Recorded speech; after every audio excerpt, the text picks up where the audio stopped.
dalam Islam adab lebih tinggi daripada ilmu pengetahuan, tapi dalam aplikasi seringkali tersamarkan dan tidak kelihatan secara kasat mata dalam perilaku kehidupan. Maka inilah da'ani ma ra'aitu min ikhtiyaji talabi ilahi, inilah yang mendorong saya, ya, sehingga saya melihat ini sangat dibutuhkan oleh santri-santri saya, ya. Jadi dibutuhkan oleh para santri.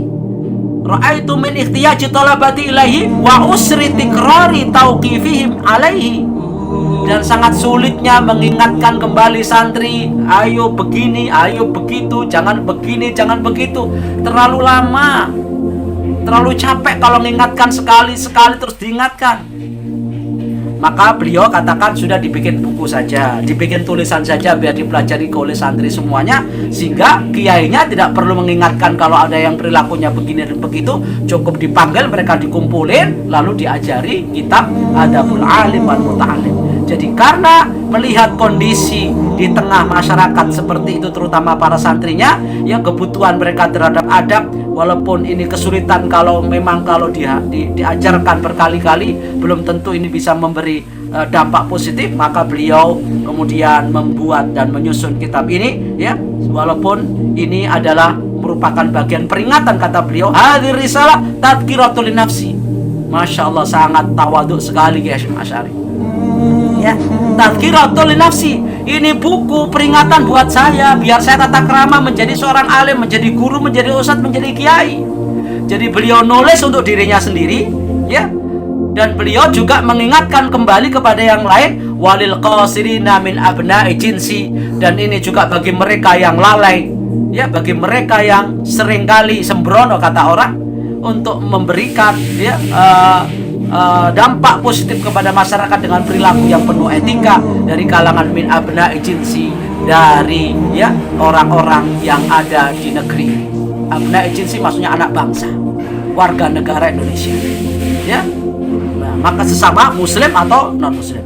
Maka wasamaituha, saya namakan kitab ini Adabul Alimi wal Muta'allim. Berangkat dari latar belakang itulah, maka saya beri nama kitab ini Adabul Alim wal Muta'allim, adab atau etika tata krama seorang alim, seorang yang ahli agama, ya, atau tidak ahli agama tapi landasannya agama. Wal Muta'allim, etika menjadi seorang santri, pelajar, mahasiswa atau murid siapapun, maka harus mengikuti tata krama, etika, sopan santun dalam pergaulan, berinteraksi kepada siapapun, di keluarganya, di tengah masyarakatnya, di kantornya, di perjalanan, ya, dimanapun, di masjid atau di luar masjid, tetap harus menjaga etika. Kita masuk WC saja etikanya, apalagi memasuki istana. Dan itulah yang beliau katakan, nafa'allahu biha fil hayati wa ba'dal mamat. Mudah-mudahan ilmu ini, kitab ini bermanfaat dan baik dalam kehidupan maupun setelah kematian, dan itulah yang diberikan oleh Allah. Innahu waliyul hasanat. Allah lah yang menjamin semua kebaikan untuk kita, dan mudah-mudahan kita bisa meniru apa yang diinginkan, apa yang diharapkan oleh Kiai Hasyim Asy'ari dalam kitabnya ini, menjadi orang-orang yang cukup tidak menjadi alim tetapi juga berakhlak, ya, akhlakul karimah, punya etika, punya tata krama, punya sopan santun, sehingga kita bukan hanya pintar secara akademis tapi harus sopan secara akhlak, sehingga kita bisa menjadi teladan dan uswah hasanah bagi keluarga kita, masyarakat kita, dan manusia sekitar. Nah, inilah sekilas tentang mukadimah daripada kitab Adabul Alim wal Muta'allim yang bisa menginspirasi dari kehidupan kita, baik kita sebagai santri maupun sebagai guru, sebagai ustadz, atau sebagai apapun. Tirulah apa yang diungkapkan dan laksanakan apa yang disampaikan oleh Hadratul Syekh Hasyim Asy'ari, muassis, ya, Nahdlatul Ulama, dan muassis pesantren Ma'had As-Salafiyah, ya, Ma'had Asy-Syafi'iyah As-Salafiyah seperti ini, Temurun, Jombang, Jawa Tengah.